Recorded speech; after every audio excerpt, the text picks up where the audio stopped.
Hi friends, welcome back to my channel Bhuvan World. ಎಲ್ಲರೂ ಹೇಗಿದ್ದೀರಾ? ಚೆನ್ನಾಗಿದ್ದೀರಾ ಅಂದ್ಕೊಳ್ತೀನಿ. ನಾನು ಕೂಡ ತುಂಬ ಚೆನ್ನಾಗಿದ್ದೀನಿ. ಇವತ್ತು ಬಂದು ಊರಲ್ಲಿ ಬಸವಣ್ಣ ದೇವ್ರದ್ದು ಪ್ರತಿಷ್ಠಾಪನೆ ಇತ್ತು. ಹಾಗಾಗಿ ಅಲ್ಲಿಗೆ ಹೋಗಿದ್ವಿ. ಎಲ್ಲರೂ ಕೂಡ ಇಲ್ಲಿ ಎಲ್ಲ ರೆಡಿ ಮಾಡ್ಕೊಳ್ತಾಯಿದ್ರು. ಮನೆಯಿಂದ ಆರತಿ ತೊಗೊಂಡು ಹೋಗಬೇಕಿತ್ತು. ಹಾಗಾಗಿ ನಾವೆಲ್ಲರೂ ಹೋಗಿದ್ವಿ. ನೋಡಿ, ನಮ್ಮ ಅಮ್ಮ, ತಾತ, ಅಜ್ಜಿ, ಅಕ್ಕ ಎಲ್ಲರೂ ಕೂಡ ಆರತಿ ರೆಡಿ ಮಾಡ್ತಾಯಿದ್ರು. ಆರತಿ ಅಂದರೆ ಏನಿಲ್ಲ, ಜಸ್ಟ್ ತಂಬಿಟ್ಟು ಅಂತ ಏನು ಹೇಳ್ತೀವಲ್ವ, ಅದನ್ನು ಮಾಡಿಬಿಟ್ಟು ಅದಕ್ಕೆ ನೀಟಾಗಿ ರೆಡಿ ಮಾಡ್ತಾಯಿದ್ರು. ಹೂವು ಎಲೆ ಎಲ್ಲ ಹಚ್ಚಿ ಅಲಂಕಾರ ಮಾಡ್ತಾಯಿದ್ರು. ಇಲ್ಲಿ ಇನ್ನು ಆರತಿ ಹೊರೋರು ಯಾರು ಅಂತ ಹೇಳಿದ್ರೆ ನನ್ನ ತಂಗಿಗೂ ಕೂಡ ನಮ್ಮ ಅಕ್ಕ ರೆಡಿ ಮಾಡ್ತಾಯಿದ್ರು. ಯಾರೆಲ್ಲ ನನ್ನ ಚಾನಲ್ನ ಮೊದಲನೇ ಬಾರಿ ನೋಡ್ತಾ ಇದ್ದೀರಾ, ಪ್ಲೀಸ್ ಸಬ್ಸ್ಕ್ರೈಬ್ ಮಾಡಿಕೊಂಡು ವೀಡಿಯೋನ ನೋಡಿ. ಇಲ್ಲಿ 7 ಮನೆ ಇತ್ತಲ್ಲ, 7 ಮನೆಯಿಂದನೂ ಕೂಡ ಆರತಿ ಹೊತ್ಕೊಂಡು ಹೋಗ್ತಾಯಿದ್ರು. ಹಾಗಾಗಿ ಚೆನ್ನಾಗಿ ಕಾಣಿಸ್ಬೇಕಲ್ಲ ಅಂತ ಹೇಳ್ಬಿಟ್ಟು ನಾವು ಅದಕ್ಕೆಲ್ಲ ಅಲಂಕಾರ ಮಾಡ್ತಾಯಿದ್ವಿ. ನಾನು ಅನ್ನೋದಕ್ಕಿಂತ ನಮ್ಮ ಅಕ್ಕ ತುಂಬ ಅಲಂಕಾರ ಮಾಡ್ತಾಯಿದ್ರು, ತುಂಬ ಚೆನ್ನಾಗಿ ಅದನ್ನು. ಇನ್ನು ಆರತಿ ಹೊತ್ಕೊಂಡು ಹೋಗೋ ಟೈಮ್ ಬಂತು. ನಮ್ಮ ತಾತ ಎಲ್ಲ ದೇವ್ರಿಗೆ ಎಲ್ಲ ಪೂಜೆ ಮಾಡಿ ದೀಪ ಹಚ್ಚಿ ಆರತಿನೆಲ್ಲ ಬೆಳಗ್ತಾಯಿದ್ರು ದೇವ್ರ ಮುಂದೆ. 3 ಆರತಿ ಮಾಡಿದ್ದು, ಮನೆ ದೇವ್ರಿಗೆ 2 ಮತ್ತು ಇನ್ನೊಂದು ಬಸವಣ್ಣಂಗೆ ಅಂತ ಹೇಳ್ಬಿಟ್ಟು 3 ಆರತಿ ಮಾಡಿದರು. ಅಲ್ಲಿಂದನೇ ದೇವಸ್ಥಾನದಿಂದನೇ ಕೆಲವೊಬ್ಬರು ಬಂದುಬಿಟ್ಟು ಕರ್ಕೊಂಡು ಹೋಗ್ತಾರೆ. ಆರತಿ ಮನೆಯಿಂದ ಇನ್ವೈಟ್ ಮಾಡಿಕೊಂಡು ಕರ್ಕೊಂಡು ಹೋಗ್ತಾರೆ ದೇವಸ್ಥಾನದ ಹತ್ರ. ದೇವಸ್ಥಾನದ ಕಡೆಯಿಂದನೇ ಪೀಪಿ ಊದೋರು ಮತ್ತು ತಮಟೆ ಬಾರಿಸೋರು ಎಲ್ಲ ಬಂದಿದ್ದರು. ಆರತಿ ಹೊತ್ಕೊಂಡು ಹೋಗ್ಬೇಕಾದ್ರೆ ಚೆನ್ನಾಗಿ ಕಾಣಿಸ್ಬೇಕಲ್ವ, ಹಾಗಾಗಿ ನೋಡಿ ನಮ್ಮ ತಾತ ಈಗ ಹೊರಗಡೆ ಪೂಜೆ ಮಾಡ್ತಾಯಿದ್ರು. ಕಾಯಿ ಎಲ್ಲ ಒಡೆದು ಪೂಜೆ ಎಲ್ಲ ಮಾಡಿ ಆರತಿ ಹೊತ್ಕೊಂಡು ಹೋಗೋಕ್ಕೆ ರೆಡಿ ಮಾಡಿಕೊಡ್ತಾಯಿದ್ರು ನನ್ನ ತಂಗಿಗೆ. ನೋಡ್ತಾ ಇರ್ಬೋದು, ಲೆಫ್ಟಲ್ಲಿ ಪೀಪಿ ಊದ್ತಾಯಿದ್ರು ಒಬ್ಬರು ತಾತ, ಮತ್ತು ಇನ್ನೊಬ್ಬರು ತಮಟೆ ಬಾರಿಸ್ತಾಯಿದ್ರು. ಆ್ಯಂಡ್ ಇಲ್ಲಿ ಎಲ್ಲ ಪೂಜೆ ಎಲ್ಲ ಆಯಿತು. ಇನ್ನು ನೆಕ್ಸ್ಟು ನನ್ನ ತಂಗಿ ರೆಡಿ ಆಗೋಕ್ಕೆ ಫೋಟೋ ಎಲ್ಲ ಕ್ಲಿಕ್ ಮಾಡ್ಕೊತೀನಿ. ನಾನು ಅದರಲ್ಲಿ ಒಂದು ವೀಡಿಯೋ ಮಾಡಿಕೊಂಡೆ. ಅದಕ್ಕೆ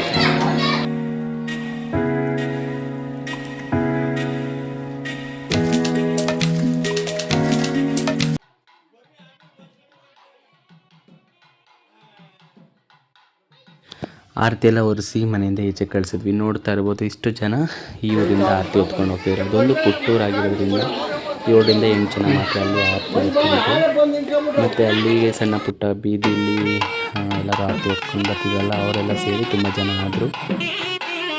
ಚೆನ್ನಾಯ್ತು.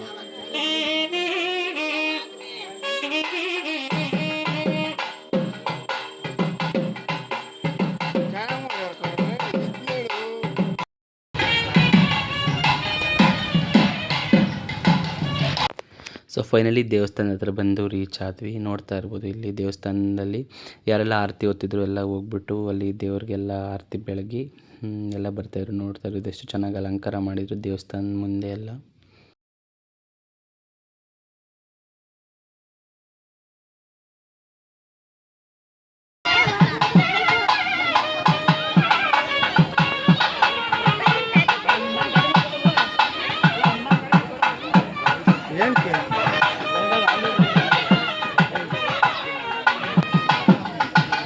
ಮತ್ತು ನೆಕ್ಸ್ಟು ಅಲ್ಲೇ ಊಟ ಎಲ್ಲ ಕೊಡ್ತಾಯಿದ್ರು. ಊಟ ಎಲ್ಲ ಮಾಡಿಕೊಂಡು ನೆಕ್ಸ್ಟು ನೈಟು ನಾಟಕ ಇತ್ತು. ನಮ್ಮ ಮಾಮ ಎಲ್ಲ ನೈಟು ನಾಟಕಕ್ಕೆಲ್ಲ ಸೇರಿದರು.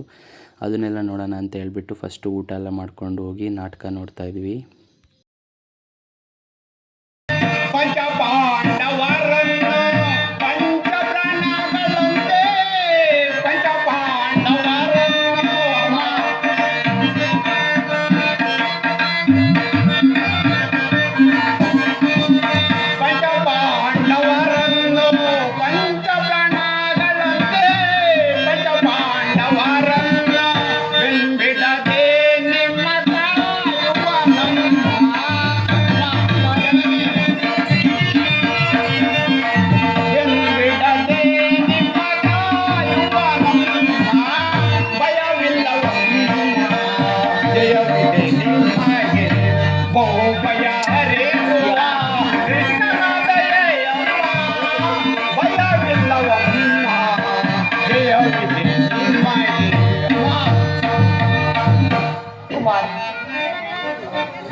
ಅಮ್ಮ, ಚಿಂತಿಸಬೇಡ ತಾಯಿ.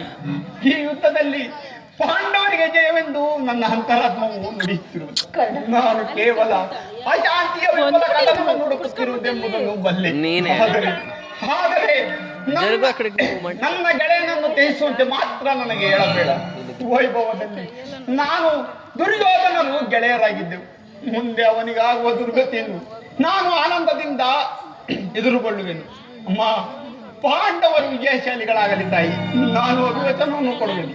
ಆ ಅರ್ಜುನನ ಹೊರತು ಇನ್ನುಳಿದ ನಿನ್ನ 4 ಜನ ಮಕ್ಕಳ ಮೇಲೆ ಕೈ ಮಾಡುವುದಿಲ್ಲವೆಂದು ನೀನು ನಿರ್ದಯಳಾಗಿ ಈ ಪ್ರಪಂಚದ ಅಪಮಾನದ ಆವರ್ತಕ್ಕೆ ಅನಾಥ ಶಿಶುವಿನಂತೆ ನನ್ನನ್ನು ಬಲಿ ಕೊಟ್ಟಿ.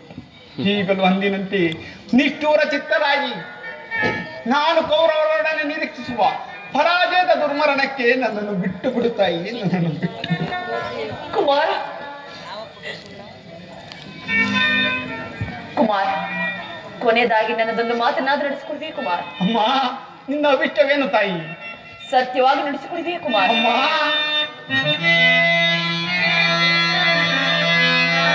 ನುಡಿದು ನಡೆಸಲಾರದ ಕಡುಕೋಲನೇಕೆ ಈ ಕರ್ಣ ಸೋತ್ಯ ಧನುಜಂ.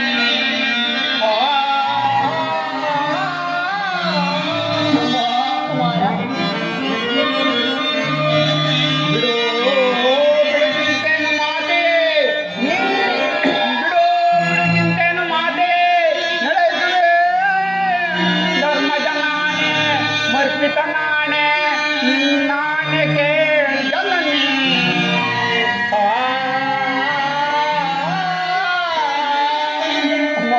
ಕುಮಾರ. ಈ ಕರ್ಣ ಮಾಡಿದ ಮಾತನ್ನು ನಡೆಸಿಕೊಡಲಾರದ ಪಾಪಿಯನ್ನು ಬಯಸುವೆ ತಾಯಿ. ನಿನ್ನ ಅಭಿಷ್ಟವೇನು ತಾಯಿ?